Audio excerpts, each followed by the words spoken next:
You cannot park here. I will have this car towed immediately if you don't move it. Ma'am, I am the landlord. Blue lights bounced off wet asphalt as I stood in the cold, barefoot, clutching my keys. A tow truck idled by my curb at 5:12 a.m., diesel breath in the air. My coffee steamed in my left hand, useless. My car was already up on the hook. The driver pointed at a paper taped to a flimsy folding sign jammed into my flower bed. New HOA policy, he said. Non-payer vehicles forfeited. I stared at the fake authority while the neighborhood sprinklers hissed in the dark. Across the street, Karen, the HOA vice chair with the perfect bob and louder voice wrapped in a robe, filmed me with her phone like I was a raccoon. She said, "Pay your dues or lose your spot." Then she smiled like she owned the block. I felt the sting before the caffeine hit. That was the moment I knew the fight had arrived on my driveway. Karen seized my driveway spot. For unpaid dues, too bad I am the landlord. Here's the truth. I own the duplex. Unit A is mine. Unit B is a rental. My dues were paid through December. The board had my email. They had my receipts. They also had a grudge, because I stopped their plan to repave the cul-de-sac with special assessments back in March. Karen called this a teachable moment. She handed the tow guy a clipboard and said, "Add a $250 violation fee." I said, "That's not a thing." She said, "It is now." The air smelled like hot brakes and smug. At 9:00 a.m., after the car was ransomed back for $300 cash, I tried being reasonable. I walked into the HOA office with my binder, calm voice, steady hands. "I'm here to clear a mistake," I said. I lined up photos, emails, and call logs in a binder. The clerk flipped a sticky note and shrugged. "The board will review next month," she said. Karen stood behind her, arms crossed, like a traffic cone with opinions. Neighbors kept their eyes low in the lobby. One whispered good luck like a prayer. I asked to speak at the next meeting. Karen said the agenda was full. She tapped a list that had 6 names and a bake sale. When I sent a follow-up email, it bounced once, then twice. Silence grew teeth. That night, I set my line in the sand. No yelling, no petty stuff, proper channels only. But I would use every channel. I pulled county records. The assessor's site showed my name on the deed in thick black letters. The HOA bylaws sat online in a dusty PDF that still had the old president's name. I printed everything. I built a clean timeline. Timeline item 1, April 5th at 4:27 a.m., false trespass call.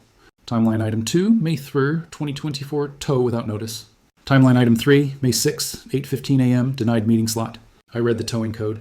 It was plain as concrete. Private tow signs must be fixed, permanent, and approved by the city. That wobbly sign in my daisies wasn't it. I talked to the city clerk. I filed a complaint. Then I filed a small claims case for the tow and the bogus fine. Patterns of false reports can be prosecuted, I said to my reflection, practicing for the hearing.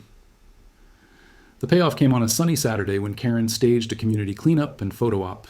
Folding tables, balloons, a banner with her name in large letters. I arrived early with my stack. As neighbors gathered, I rolled a cart to the gazebo and spoke in a normal voice that carried, "Folks, quick update for anyone worried about dues and towing." Then I set down the deed copy and the payment receipts with the bank stamp. I placed the bylaw printout open to the notice clause. And then, like a magic trick, the city inspector stepped from the sidewalk with a clipboard. He pointed at the flimsy sign and asked who installed it without a permit. Karen tried to smile, but her face forgot how. The inspector read from the code, calm and slow, while Karen shrank. He issued a citation on the spot and told the tow company rep, who had come for the event, to refund the last 2 tows. The file landed with 63 pages after I added my evidence. Phones came out like flowers turning toward the sun. Neighbors filmed, whispering that this was better than TV. The cul-de-sac buzzed. Someone laughed when the inspector asked if a bake sale counted as a board meeting. I heard 3 different versions of wow. The teens from Unit D started a live stream. Comments popped off faster than gossip. Man in a baseball cap said into his camera that Karen got caught by the book she waved. Another neighbor counted up the complaints she had filed this year. 17, he said, and not one stuck. The tow rep, eyes wide, said, "We'll fix it. We'll fix it right now." Karen tried to redirect with a trash bag and a speech about community pride. The bag ripped. Soda cans rolled like tiny bells on concrete. People chuckled. It was light, not cruel. But it was honest. By Monday, the authority flip had finished. The police officer, who took Karen's 4th trespass complaint against my tenant, emailed the board that the calls lacked basis. Patterns of false reports can be prosecuted, he wrote in a line even Karen could understand.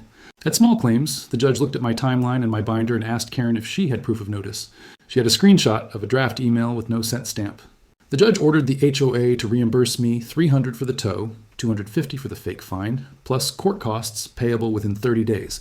Then the city sent an order to remove all unapproved signs under penalty. The board held an emergency meeting. This time the agenda had 1 item. They voted to censure Karen and strip her of her enforcement duties. The minutes went up the same day. They read like a sigh. After that, the cul-de-sac grew quiet again. People waved more. The teens chalked the sidewalk with goofy cartoons. The tow signs vanished. Real ones, with permits, went up at the pool where they belonged. My tenant brought over a plate of cookies that tasted like relief. Karen still walks her tiny dog past my place, but now she keeps her eyes on the leash and her voice soft.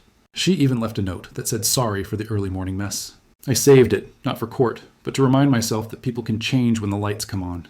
We fixed this without yelling, without breaking anything, just by using the rules they tried to twist. If you're stuck in a mess like this, line up your facts, promise yourself patience, and let the truth do the heavy lifting. Please follow for more HOA showdowns like this. Do you think she got what she deserves? Comment below.